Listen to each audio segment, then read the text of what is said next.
नमस्कार, मैं हूं अतुल चौरसिया। आपका खर्चा आपकी चर्चा हफ्ता दर हफ्ता हम एक बार फिर से लेकर आए हैं न्यूज़ लॉन्ड्री का हिंदी पॉडकास्ट एनएल चर्चा।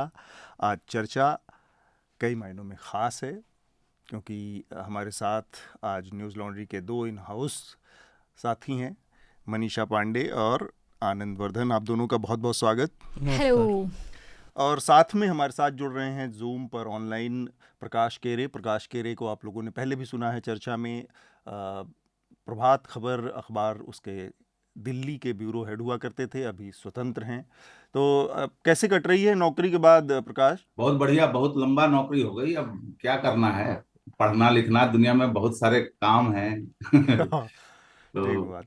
तो अब हमारी बहुत यही बहुत किया जाएगा। शुभकामनाएं। और अंतर्राष्ट्रीय मामलों पर विशेष नज़र रहती है। तो प्रकाश, आप लोगों को पता है कि G20 चल रहा है इस समय दिल्ली में। आज जब हम ये रिकॉर्ड कर रहे हैं 8 तारीख को, तब शुरुआत हो गई है G20 सम्मेलन की, जो कि 10 तारीख तक चलेगा।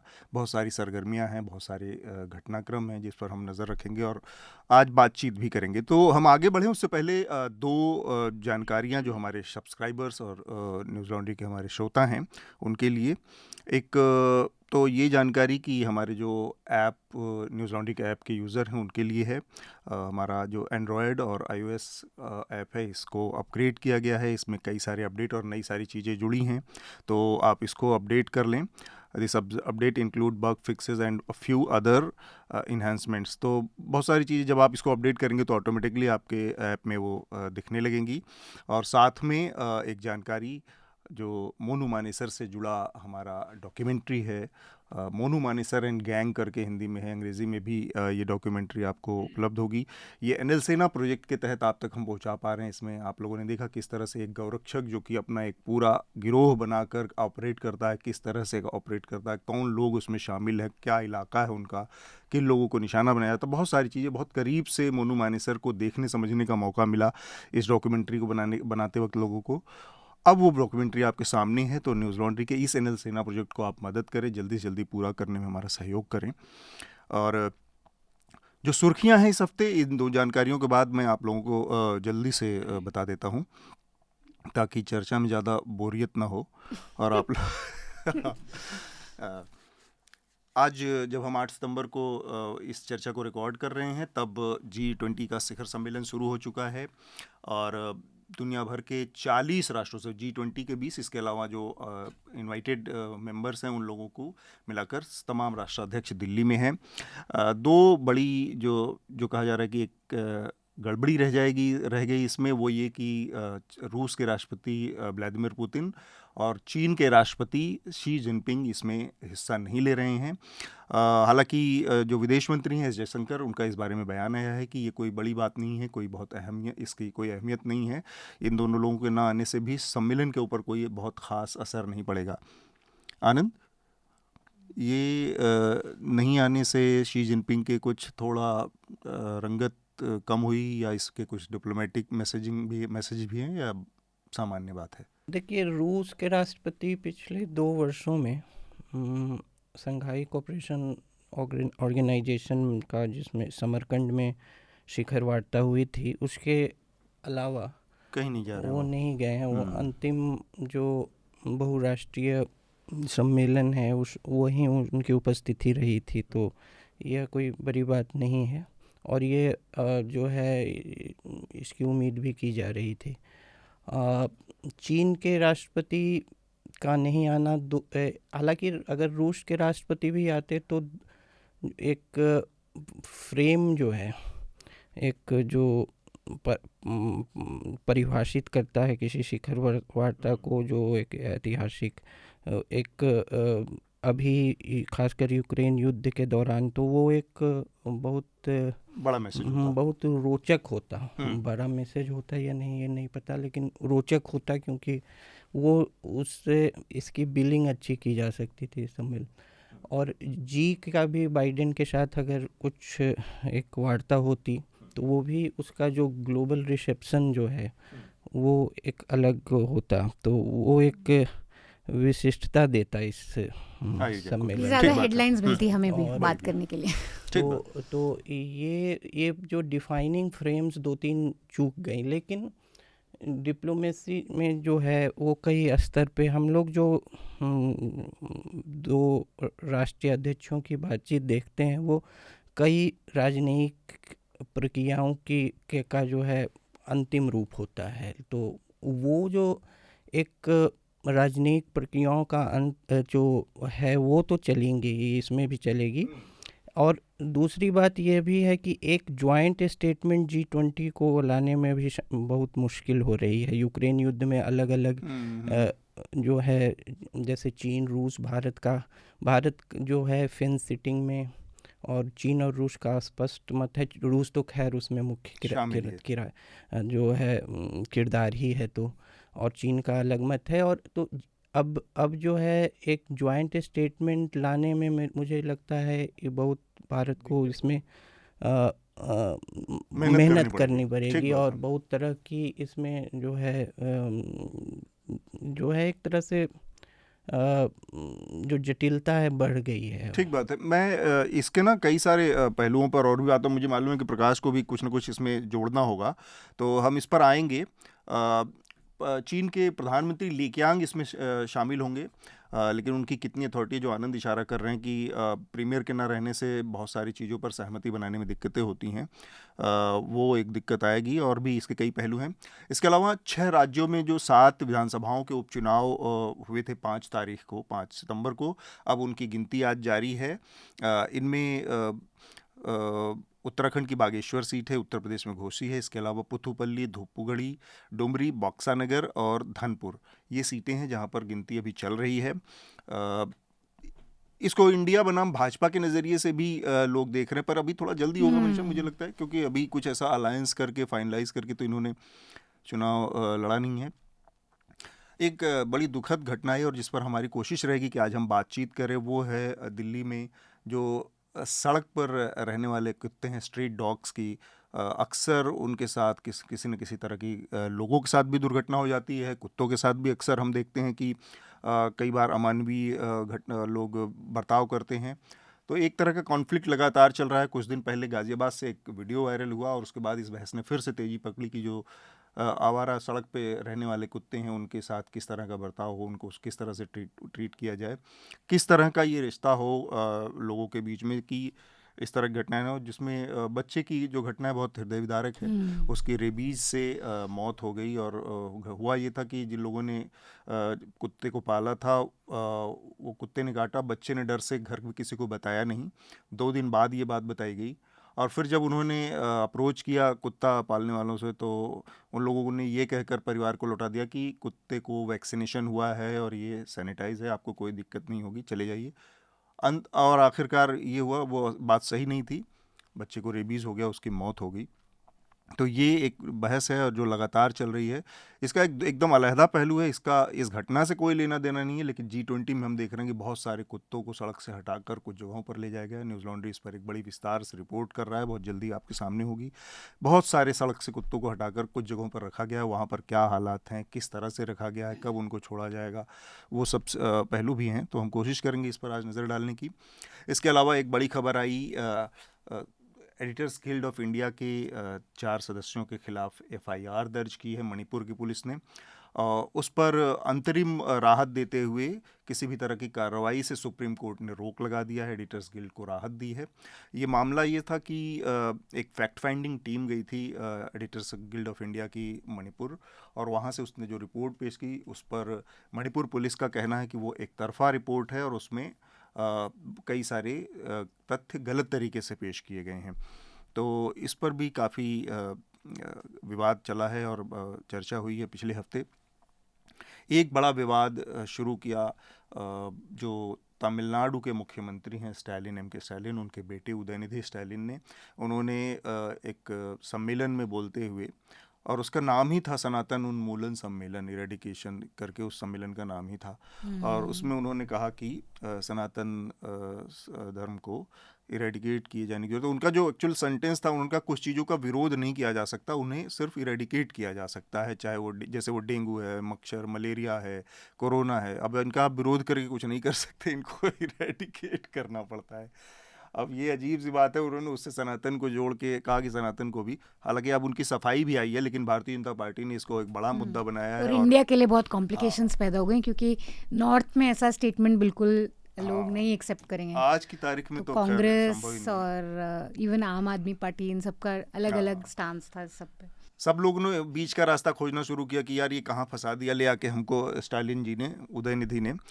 लेकिन हाँ, और इसी पे आरएसएस मोहन भागवत का आज का बयान बहुत ही इंटरेस्टिंग था, जो मेरे ख्याल से सबसे क्लियर अनइक्विवोकल स्टेटमेंट उन्होंने दिया है रिजर्वेशन और कास्ट पे। देखा प्रकाश आपने ये वाला बयान, जो इसको जो द्रविडियन पॉलिटिक्स और नॉर्थ इंडिया की जो हिंदू सेंट्रिक पॉलिटिक्स है उसके बीच के फ्रिक्शन को एकदम से सतह पे ला दिया उदयनिधि ने ये बयान देकर। अब टाइमिंग को लेके एक सवाल उठ सकता है, लेकिन इस तरीके के आयोजन, इस तरीके की समझ जो है वो द्रविडियन पॉलिटिक्स में नई नहीं है, वो तो दशकों का इतिहास है उनका। बिल्कुल। लेकिन एक ऐसे समय में जब विपक्षी एकता की बात हो रही थी और आपके पूरे विमर्श में धर्म जो है एक केंद्र में है, हिंदू धर्म, मुस्लिम, ये वो, तो ऐसे में निश्चित रूप से यह बयान जो है उनके सहयोगी दलों को असहज करेगा, ये स्वाभाविक है। लेकिन अब ये लोग कितना स्मार्टली खेलते हैं। अब जैसे मोहन भागवत ने कहा कि वे जाति व्यवस्था की बात करते हुए उन्होंने कहा, जो आज मैं इंडियन एक्सप्रेस में देख रहा था, कि वे पशुओं की तरह जीवन जीने के लिए मजबूर थे और हमने उनकी परवाह नहीं की। समाज के जो भी कुलीन सवर्ण जो भी कहें, हमने उनकी परवाह नहीं की। तो जो उदयनिधि का कहना है वो उसमें और इस बयान में मैं बहुत ज्यादा फर्क नहीं देख रहा हूं। वो तो यही कह रहा है ना, जो इसमें कर्मकांड है, जो छुआछूत है, जो भेदभाव है, इन सब चीजों को वो करना। बाकी और अब चूंकि आज मीडिया का दौर है, राजनीति आपकी गर्मा गर्म है, तो आप बहस कर रहे हैं, तो ये बहस तो, लेकिन हाँ, उत्तर भारत में एक बार और हो चुका है इस पे। जो ललई सिंह वाली किताब जब रचना आई थी, तो वो मसला सुप्रीम कोर्ट तक गया था। सुप्रीम कोर्ट ने कहा था कि यह किताब, इसको हम रोक नहीं सकते। तो ये बहसें 60-70s में भी हमारे यहाँ मतलब हिंदी पट्टी में हो चुकी हैं। तो अच्छा ही है एक तरीके से कि इस पे चर्चा हो रही है। अब रही बात राजनीतिक लाभ हानि की, तो वो एक अलग पर इसमें एक और चीज़ है जो मुझे लगता है जो इंटरेस्टिंग चीज़ हुई कि भागवत के बयान के बाद प्रधानमंत्री के बयान का थोड़ा सा छीछालेदर जैसी हो गई, क्योंकि प्रधानमंत्री ने कहा था कि बाकायदा कल के अखबारों की सारी हेडलाइन ये थी कि प्रधानमंत्री ने अपने तमाम जाने से पहले, आसियान समिट में जाने से पहले, अपने तमाम मिनिस्टर्स और उनको बाकायदा ब्रीफ दिया कि इसको बहुत डट कर इसका विरोध करें और इसको उनको आईना दिखाएं और इसका प्रोटेस्ट हर संभव तरीके से किया जाए इस बयान का उदयनिधि के। और आज मोहन भागवत ने एकदम अपोजिट लाइन ले लिए। तो इससे प्रधानमंत्री और उनकी जो पूरी पीआर मशीनरी, उनके जो मंत्री और ये लोग हैं, उन लोगों के लिए थोड़ी सी असहज स्थिति हो गई होगी कि अब किस तरीके से इसका करें, क्योंकि मोहन भागवत के कहने का तो एक दूसरा वजन होता है। आनंद, जो संघ का कहना है उसमें कोई नई बात नहीं है। संघ जो है जाति व्यवस्था के विरुद्ध पहले भी बयान देता आया है। मेरे ख्याल से ये स्पष्ट शब्दों में जो उनका स्टालिन का जो बयान है वो उसमें बहुत कुछ कल्पना के लिए छूटा नहीं है। उन्होंने कहा है कि जैसे कि लोग डॉग विसल की बात करते हैं, इसमें डॉग विसल भी नहीं स्पष्ट कहा, इसमें तो सीधा कहा गया है। तो इसका बचाव करना मुश्किल है, ख़राब ढंग से उसको फ्रेम किया गया है। वो जो बोलना चाहते थे, अगर वो उनके उद्देश्य पे जाया जाए तो वो उसमें जो है अप्रासंगिक हो गया है, और जो ज़्यादा उग्र भाषा है वो ज़्यादा सामने आई है। जो एक जो मल्टीकल्चरल सोसाइटी या प्लूरलिस्टिक सोसाइटी है, उसके लिए जैसे एक यहाँ से मैं यह बात शुरू कर रहा हूँ क्योंकि इसका संदर्भ वहाँ से ज़्यादा ठीक से एक लग रहा है कि जैसे रॉजर स्कर्टन ने ब्रिटिश मल्टीकल्चरल सोसाइटी में ब्रिटिशनेस का क्या महत्व है उसको लेकर एक बात कही थी। रॉजर स्कर्टन 20वीं सदी के ब्रिटेन के सबसे प्रमुख दार्शनिकों में से हैं। तो उन्होंने कही थी कि जो मेजॉरिटी कम्युनिटी है उसको सिर्फ बर्दाश्त नहीं करना है मल्टीकल्चरल सोसाइटी को, उसे सम्मान देना है। इसमें ये बहुत ज़रूरी बात थी कि ये ज़्यादा ज़रूरी है इसमें कि इस सम्मान देने का मतलब उतना ही सम्मान देना है जितना अल्पसंख्यक को देना है, लेकिन बहुसंख्यक को भी सम्मान देना है। ऐसा नहीं कुछ हो, क्योंकि कई बार क्या होता है कि अलग एक्सट्रीम पे हम चले जाते हैं कि अल्पसंख्यकवाद में बहुसंख्यक जो भावनाएं हैं उनका कद्र नहीं करते, जिससे जटिलता पैदा होती है और बैकलैश आता है। तो रॉजर स्कर्टन का यही कहना था कि जो मेजॉरिटी कम्युनिटी है वो भी सम्मान उतना ही खोजता है, ऐसा उसे सिर्फ बर्दाश्त नहीं करना है आपको। ठीक बात है। तो इसमें जो है सनातन धर्म अगर आप कहते हैं तो उसमें कई धाराएं हैं, तो वो इतना प्राचीन और बृहद है कि उसे परिभाषित नहीं किया जा सकता है, कि सुप्रीम कोर्ट का अपना ही निर्णय है कि एक वे ऑफ लाइफ है। तो अब इसमें कई चीज़ें हैं, उसमें बृहदारण्यक आरण्यक उपनिषद में नेति नेति भी है। नेति नेति का दर्शन है कि यह भी नहीं वो भी नहीं, निगेशन, सब चीज़ का निगेशन, न यह है न वो है। तो एक मतलब एक्सप्लोर करो क्या है। तो कई तरह की चीज़ें हैं, कई धाराएं हैं उसमें। जो 19वीं शताब्दी में जो समाज सुधारक हुए उन्होंने कभी भी इस तरह के उन्मूलन की बात नहीं कही। उन्होंने कई जो हिंदू समाज में कई कुरीतियाँ आ गई हैं और कई ऐसे हैं उस पर बात की, उसे हटाना है। और एक केंद्र में जो है, केंद्र में कई चीज़ें हैं भारत की संरचना में, उस जो है एक भारत की कल्पना में से उसको हटाया नहीं जा सकता है मेरे ख्याल से। ठीक बात। मनीषा, इसमें ना एक चीज़ जो है मैं जिसको समझ पा रहा हूँ, ये एक तरह की हेल्दी चीज़ भी है जो उदयनिधि ने जिस डिबेट को शुरू किया, और उस अगर मतलब बहुत सनातनी ट्रेडिशन को ही देखें, जो आनंद कह रहे हैं सुधार की बात या रिफॉर्म की बात, अब उन्होंने जो फ्रेजिंग की वो सही हो सकता है, गलत हो सकता है, लेकिन ये सनातनी परंपरा में रहा है ये कि कुरीतियों को लेकर या अपनी परंपराओं में सुधार को लेकर लगातार किसी न किसी तरह से कोई न कोई सामने आता रहा है। कभी आर्य समाज के रूप में वो आया, कभी ब्रह्म समाज के रूप में आया। तो ये जो सुधार की परंपरा के नज़रिए से अगर देखें तो उदयनिधि का जो ये हस्तक्षेप है वो बहुत ज़रूरी और सामयिक भी है, क्योंकि इस समय हम देख रहे हैं कि बहुत सारी चीज़ों में हम भले वो पॉलिटिकली मोटिवेटेड हो, लेकिन हम रिग्रेसिव, हम उल्टी दिशा की तरफ जाते दिख रहे हैं। हर चीज़ को 5000 से पहले जाकर उसका खोजना, उसकी जड़ पकड़ना को, जबकि मालूम है हमको आज के साइंटिफिक उसमें और नॉलेज के दौर में कि ये गलत बात है, लेकिन फिर भी हम एक प्रवृत्ति दिख रही है कि उल्टा हर चीज़ को जाके खोजने की कोशिश हो रही है कि कहाँ पर प्लास्टिक सर्जरी थी, कहाँ पर स्टेम सेल टेक्नोलॉजी थी, कहाँ है वो। उस लिहाज से ये बयान एक प्रोग्रेसिव दिशा की तरफ ले जाने वाला बयान भी है, और वो उस सनातनी परंपरा को स्थापित करता है जो कि हमारे यहाँ बाकी जो जड़ता बाकी धर्मों के मुकाबले है, बाकी धर्मों को मैं कहूँ कि इस्लाम में खास कर दिखता है कि जड़ता है कि रिफॉर्म को लेकर एकदम कट ऑफ कर दिया था कि इस पर कोई बात ही नहीं हो सकती, वो ट्रेडिशन नहीं रहा। तो उस लिहाज से मुझे लगता है कि स्टालिन ने भी जो आज बयान दिया है वो यही इंडिकेट करने की कोशिश कर रहा है, थोड़ा रिकंसिलिएटरी, कि हम धर्म को नहीं अटैक कर रहे थे, हम बस कह रहे थे कि इसमें जो कुरीतियां हैं। लेकिन अगर आप पब्लिक लाइफ में हैं, पर वो आई थिंक इसको हमें उनके ट्रेडिशन से भी समझना पड़ेगा कि इससे भी कई चीज़ें बोली गई हैं तमिलनाडु में द्रविडियन पॉलिटिक्स में, जो कि बहुत हमको शॉकिंग लग सकती है नॉर्थ में, लेकिन उनके लिए नहीं है। तो अगर डेंगू, मलेरिया, HIV, ए राजा का भी आए तो मैं सोचूंगी कि ये बयान थोड़े मेरे लिए नेगेटिव रहेंगे कि आप ऐसे कंपेयर कर रहे हैं, क्योंकि अगर आप पॉलिटिशियन हैं या आप एक्टर हैं तो थोड़ा आप शब्द यूज़ कर सकते हैं जो बेटर एक्सप्लेन कर सकते हैं आप ये कहना क्या चाह रहे हैं।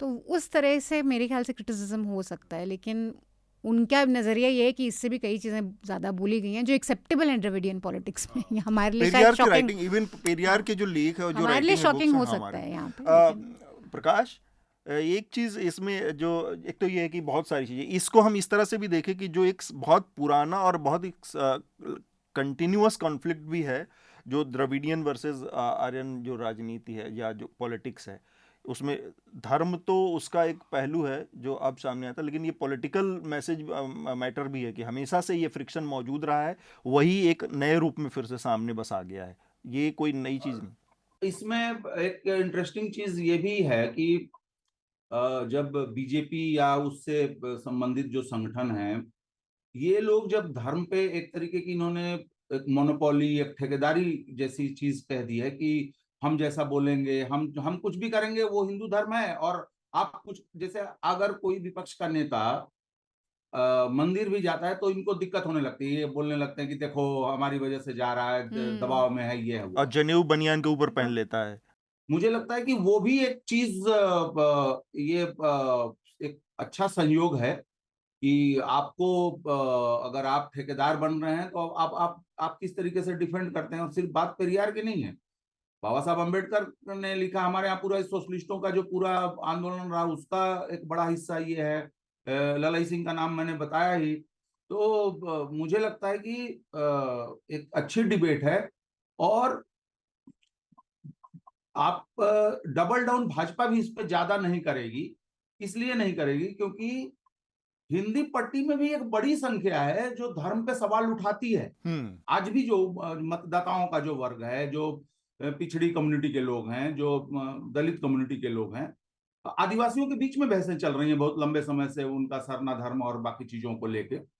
तो मुझे लगता है कि एक समय के बाद आप देखेंगे कि बीजेपी भी इस पर डबल डाउन नहीं करेगी और चीजें बस एक बहस की बात हो जाएगी टीवी स्टूडियो पे से बाहर, इसका कोई मतलब नहीं रहेगा। ठीक, आनंद कुछ जोड़। जो आप कह मेरे रहे थे, ख्याल से इसमें दलित और आर्यन का कोई विभाजन नहीं है। यह बयान जो है दक्षिण भारत के लिए भी संवेदनहीन है, क्योंकि जो सेक्रेड ज्योग्राफी है, जो भारत एक सिविलाइजेशनल स्टेट है जिसमें सेक्रेड ज्योग्राफी में सुब्रमण्यम भारती की जैसे मान ले 20वीं सदी के तमिल के सबसे बड़े कवि हैं, या और भी जो सेक्रेड ज्योग्राफी में तमिल साहित्य में, तेलुगु साहित्य में, सब में कैलाश वगैरह की बात हुई है, एक कॉमन थ्रेड है। वो सेक्रेड ज्योग्राफी ये है। ऐसा नहीं है कि वो कोई जो है बिल्कुल कटे हुए हैं इन सब से। ऐसा नहीं है कि जो द्रविडियन पॉलिटिक्स ही जो है साउथ इंडिया को रिप्रेजेंट कर रही है, ऐसी कोई बात नहीं है। वो एक धारा है जैसे और अन्य धाराएं भी हैं। तो वो एक बात तो वो हुई। और दूसरी बात है कि जो सुधार या रेडिकल करेंट्स हैं हिंदी पट्टी में भी वगैरह, जैसे बहुत दलित परिवार हैं, दलित समाज है, दलित ये है, वो भी अब ये है कि भाजपा है या कोई भी इसको पॉपुलर इमेजरी में कैसे रखती है। अब वो तो अब उन्होंने एक मसाला दे दिया, अब उसको वो पॉपुलर रिलीजन से कर देगी, क्योंकि दलित परिवार हैं या पिछड़ी जाति के भी परिवार हैं, वो भी धार्मिक अनुष्ठान या फिर पर्व वगैरह सबसे जुड़े हुए हैं। बिहार जाइए तो छठ में क्या दलितों की दलित हैं, वो काफ़ी छठ मना रहे हैं या सभी धार्मिक अनुष्ठान से जुड़े हुए हैं। तो पर छठ में मैं बस एक लाइन खींचना चाह रहा हूँ। छठ अकेला ऐसा त्यौहार है, प्रकाश भी बिहार से ही हैं, वो इसको क्लियर करेंगे।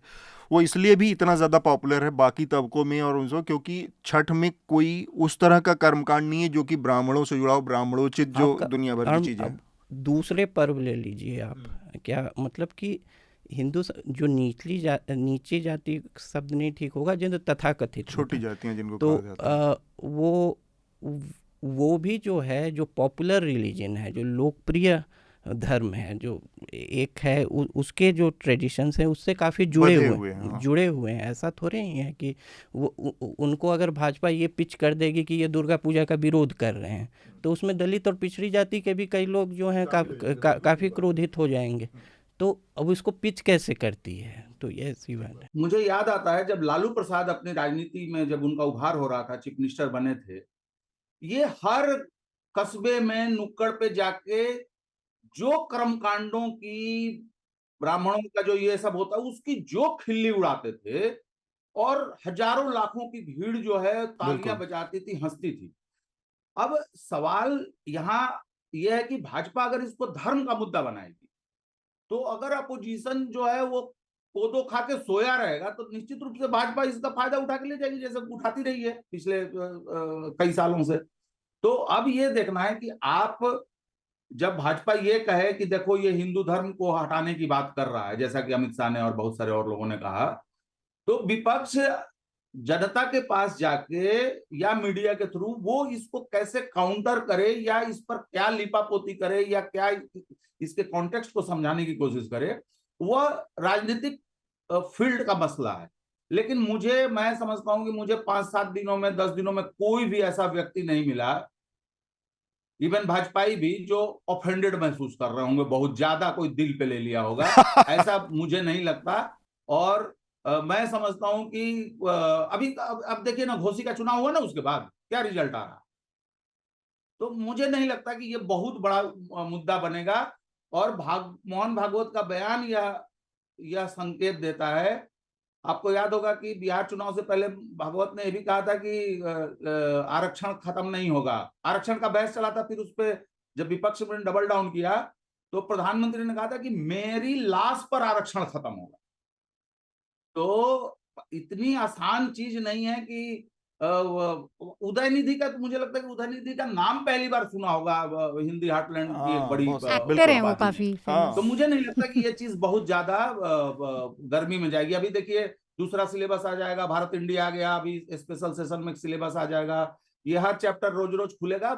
मैं कह रहा हूँ कि आप अगले एनएल चर्चा में भूल जाएंगे कि ये मुद्दा भी आया था पिछले। अब लालू जी जो हैं, इन्होंने ये सबसे ज़्यादा जो है पंडितों से जो है सलाह मशवरा करने वाले भी वही हैं। बहुत ज़्यादा विश्वास करते हैं। एक बार इन्होंने इनके स्वप्न में भी कहा, शिव आ गए थे तो उन्होंने ये छोड़ दिया। तो खाली पेट जाके काशी विश्वनाथ दर्शन करने चले गए बनारस, ट्रेन पकड़ के सवेरे सवेरे मुख्यमंत्री रहते हैं। और उनके पुत्र जो हैं वो चंदन का पूरा लेप लगाकर पूरा घूमते रहते हैं यहाँ पर, आपको मथुरा वगैरह में। तो कर्मकांड पूरा है, मतलब पूरा। उदयनिधि की माँ खुद मंदिर जाती रहती हैं, हर जाती हैं। और करुणानिधि जो है, करुणानिधि अपने जीवन के अंतिम वर्षों में मतलब कि उनका इस पर काफ़ी मॉडरेशन हुआ था इस इशू पर। तो वो हालांकि आइडियोलॉजिकली करुणानिधि में कहीं आप इस तरह के कंफ्यूजन का आरोप नहीं लगा। और ये प्रोग्रेसिव पॉलिटिक्स की बात करते हैं तो डीएमके ने खुद तो अपने पुत्र को ही बना दिया भूत। तो कौन सा इन्होंने बहुत डेमोक्रेसी अपनी पार्टी में ही रखी है। वो तो खैर अलग ही मुद्दा है, वो अलग ही मुद्दा है। अगर हम कास्टिज्म भी देखेंगे तो तमिलनाडु से आती रहती हैं सुर्खियां। हाँ, कास्ट एट्रोसिटी वाली कहानियां, स्पेशली अगेंस्ट दलित। लेकिन आई थिंक प्रताप भानु, मैं पहले ही अपना वो दे देती हूँ रिकमेंडेशन भी, बहुत अच्छा पीस लिखा है इंडियन एक्सप्रेस में इंग्लिश में, जो इसकी डिबेट की जो डिफरेंट चीज़ें हैं उस पर बताते हुए 2 चीज़ें मुझे लगा है उनने बहुत इंपॉर्टेंट पॉइंट बताए। एक वही कि अगर किसी रिलीजन में बहुत टाइम तक कुछ ऐसी कास्ट सिस्टम जैसा कुछ चला है तो उसके तरफ जो गुस्सा है उसको देखना भी हमें सीखना पड़ेगा कि, और वो गुस्सा डिफरेंट जगहों से आ सकता है, मतलब कभी बहुत रेडिकल भी हो सकता है, कभी सॉफ्ट भी हो सकता है। दूसरी चीज़ मेरे ख्याल से जो लैंग्वेज की बात उन्होंने बोली कि, और इसमें हमेशा अम्बेडकराइट्स और गांधी में भी हमेशा लड़ाई रही है कि अम्बेडकराइट्स को लग सकता है कि गांधी बहुत सॉफ्ट थे कास्ट को लेके, या उनका लैंग्वेज बहुत कि चलो रिफॉर्म, लेकिन अम्बेडकराइट्स का हमेशा रहा है कि हम रेडिकली इरेडिकेट करना चाहते हैं। तो ये लैंग्वेज का डिफरेंस भी काफ़ी ठीक बात। इसमें एक और चीज़ मुझे लगता है जो बार बार होती है कि जो 9 साल 10 साल से भारतीय जनता पार्टी जो सत्ता में है और जिस तरह से पॉलिटिक्स अपनी आगे बढ़ा रही है, उसमें साउथ की जो पार्टियां, साउथ के जो स्टेट हैं, उनकी अपनी आइडेंटिटी को भी कहीं ना कहीं, अपनी जो आइडेंटिकल वो पहचान हैं, उन पर कहीं ना कहीं खतरा दिखता है। जब आप एक नेशन, एक लैंग्वेज, एक फूड, एक इलेक्शन, हर चीज़ जब वन करते जाएंगे तो उसमें, जैसे अभी कुछ दिन पहले ही था कि हिंदी को लेकर, हिंदी पखवाड़ा बीता है तो हिंदी को लेकर बयान आ जाता है कि कैसे पूरे देश में एक भाषा होनी चाहिए। सो ये सारी चीज़ें भी किसी न किसी तरह से प्रोवोक करती हैं, और उसके काउंटर में साउथ से इस तरह के बयान आते हैं छोटे छोटे स्तर पे। जैसे अभी पिछले साल की बात थी जब कर्नाटका इलेक्शन से पहले वहाँ पर हिंदी के खिलाफ एक मूवमेंट अचानक से शुरू हो गया था क्योंकि यहाँ पे बयान दिया। तो ये जो वन नेशन वन वाला पावर ऑफ वन का जो कॉन्सेप्ट है यहाँ पर, ये भी एक किस्म की इनसिक्योरिटी, साउथ की आइडेंटिटी बेस्ड पार्टियों और उनके अपनी जो सांस्कृतिक पहचान है उसको खतरे जैसा दिखता है, या कम से कम उनके अपने वोटर को लुभाने के लिए उसका एक जरिया देता है। इसके साथ कुछ और भी चीज़ें साथ साथ में हुई हैं। मसलन एक काउंटर एफआईआर का दौर शुरू हुआ है। उदयनिधि स्टालिन और प्रियंक खड़गे के खिलाफ उत्तर प्रदेश में एफआईआर दर्ज की गई है इस तरह के बयानों को देकर, और इधर तमिलनाडु में अमित मालविया जो कि भारतीय जनता पार्टी के आईटी सेल के चीफ हैं, उनके खिलाफ एफआईआर दर्ज की गई है। जर्नलिस्ट जिसने रिपोर्ट करा उनके खिलाफ भी एफआईआर कर दिया तमिलनाडु पुलिस ने। उन जर्नलिस्ट ने बस ये बताया था कि ऐसा बयान दिया गया है, बेहेडिंग वाला बयान जो। इसके अलावा एक और खबर है उत्तर प्रदेश से। उत्तर प्रदेश के महाराजगंज जिले से एक खबर आई थी। भाजपा के एक कथित माइनॉरिटी सेल के नेता थे, कथित तौर पर उनके ऊपर बलात्कार का आरोप लगा था और उसके बाद उसके लड़की जो थी पीड़िता, उसके पिता की हत्या का भी आरोप लगा उनके ऊपर और अब उनके ऊपर मामला दर्ज किया गया है। महाराष्ट्र के जालना में जो किसानों के ऊपर मराठा आरक्षण आंदोलन कर रहे लोगों के ऊपर लाठीचार्ज हुई थी, उसको लेकर देवेंद्र फडणवीस जो उप मुख्यमंत्री हैं महाराष्ट्र के, उन्होंने माफ़ी मांगी है। और सुप्रीम कोर्ट के एक पैनल का कहना है कि महिला जो कैदी हैं जेलों में रह रही, उन तक जो बुनियादी सुविधाएं हैं जेलों में वो पुरुषों की तुलना में बहुत बदतर हैं, बहुत ख़राब हालत में। केवल 18% महिला कैदियों को जेलों में जो महिलाओं के लिए ज़रूरी सुविधाएं होती हैं वो उपलब्ध हो पाती हैं, बाकी सुविधाएं उपलब्ध नहीं हो पाती हैं। तो ये इस चर्चा में जो मुख्य बिंदु थे वो थे। G20 की बात चल रही है। सबसे पहले हम G20 की ही बात कर लेंगे। एक तो हमने शुरुआत में थोड़ा सा बात की कि कैसे पुतिन और शी जिनपिंग नहीं आ रहे हैं। तो एक तो ये है कि भारत और चाइना के जो रिश्ते हैं पिछले कुछ दिनों से काफ़ी तल्ख हैं, खासकर गलवान घाटी वाली जो घटना हुई उसके बाद से लगातार सीमा को लेकर विवाद है। ऊपर से जो चीन की अपनी जो धमक है, हाल फिलहाल में एक बड़ा मसला खड़ा हुआ जो चीन ने अपना नया मैप जारी किया, उसको लेकर जापान, भारत और तमाम जो साउथ ईस्ट एशिया के देशों ने विरोध दर्ज कराया है। तो इन तमाम घटनाओं के मद्देनजर शी जिनपिंग का नहीं आना एक तरह से इस पूरे G20 सम्मेलन जिसको बहुत बड़े पैमाने पर पेश किया गया भारत के लोगों के सामने, दुनिया के सामने हमारी सरकार द्वारा, उसमें थोड़ा सा कहीं ना कहीं कुछ दाग रह जाएगा या वो बात बन नहीं पाएगी। प्रकाश, इसमें पहले एक मजेदार बात से शुरू करूं। एशिया निकाई एक जापानीज पब्लिकेशन है, अखबार है, उसने रिपोर्ट बनाई 2-3 दिन पहले।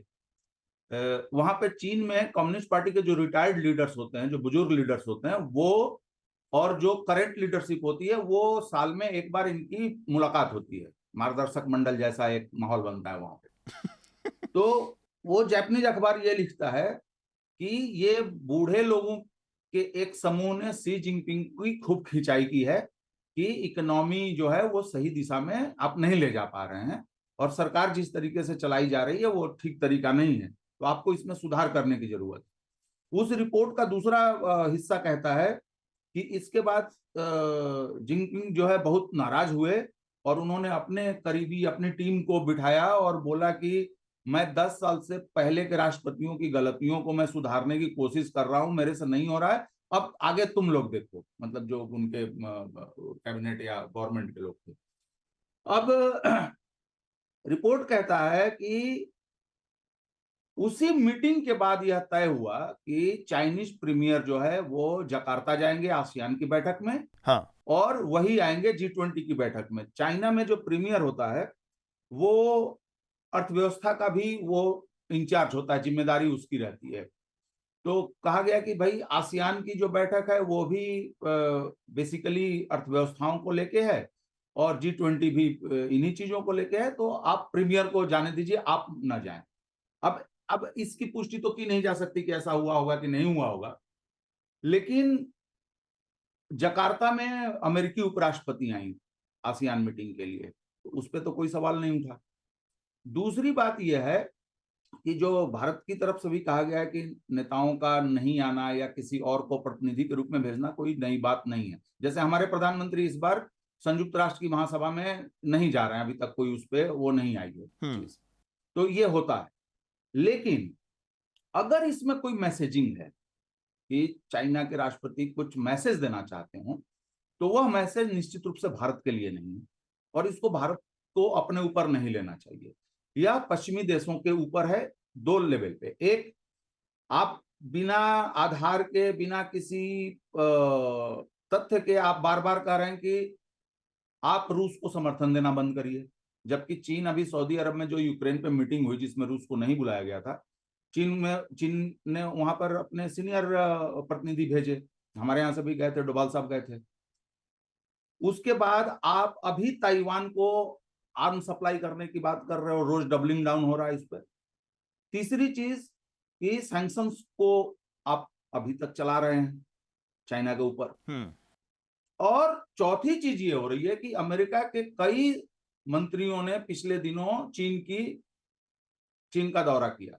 Rishi Sunak British prime minister ने अपने फॉरेन मिनिस्टर को भेजा कि जाके प्रेसिडेंट सी से ये रिक्वेस्ट करें कि वो दिल्ली में मुझसे मिलने के लिए कोई समय दें।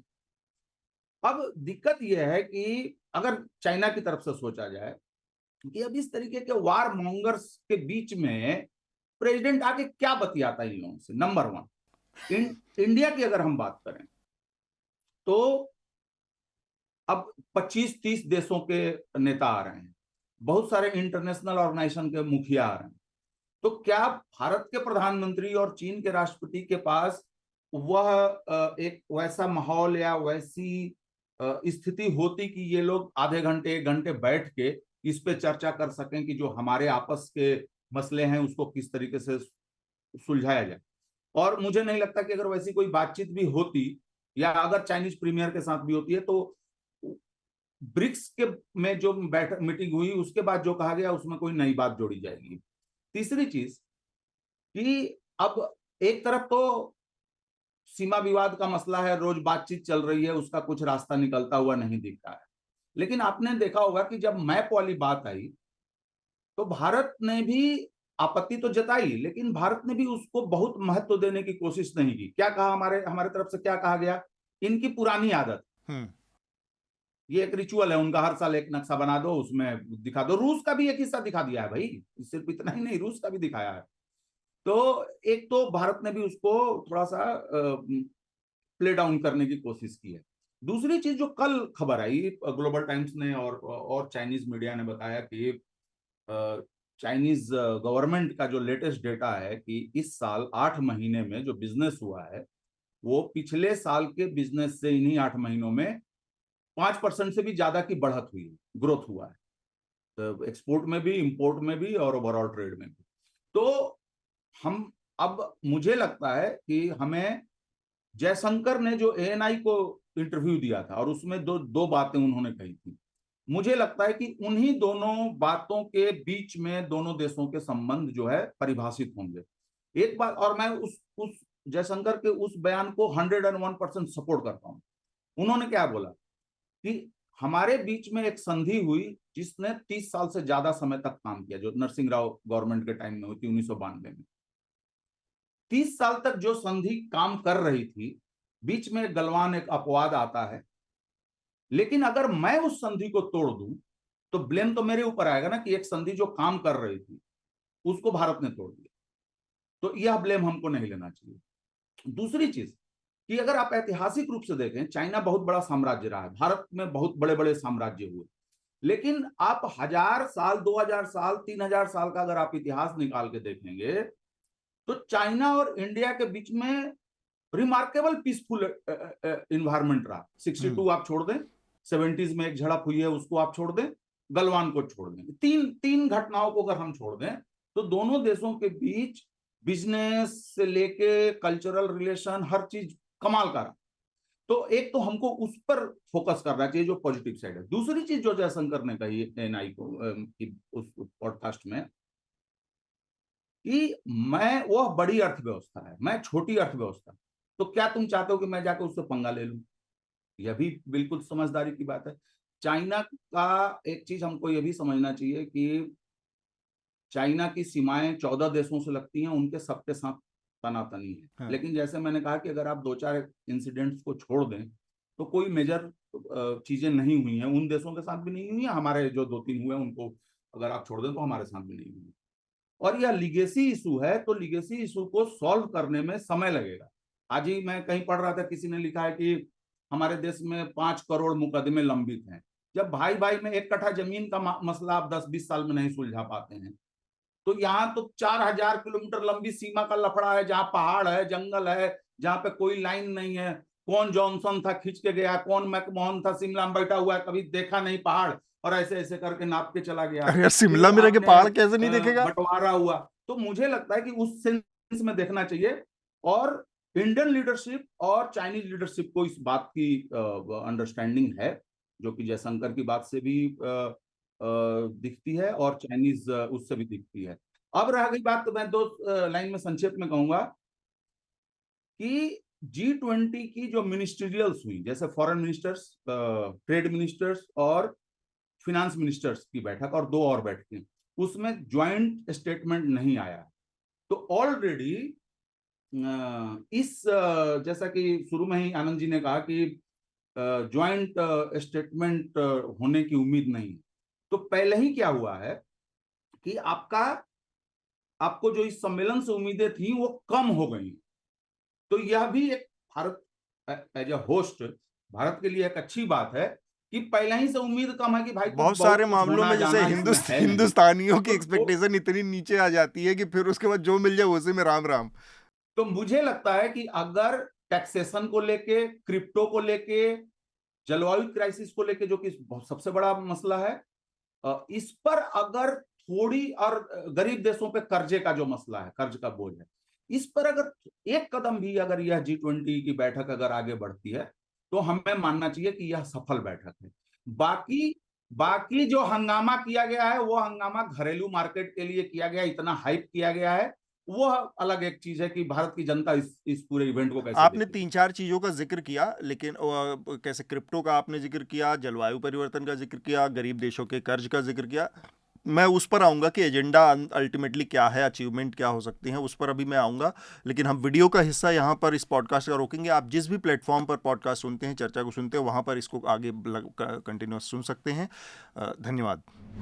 पत्रकारिता का नासूर बन चुके विज्ञापन के मॉडल को खारिज करके खबरों की इस दुनिया को बदलिए ताकि पत्रकारिता आपके लिए जवाबदेह बने।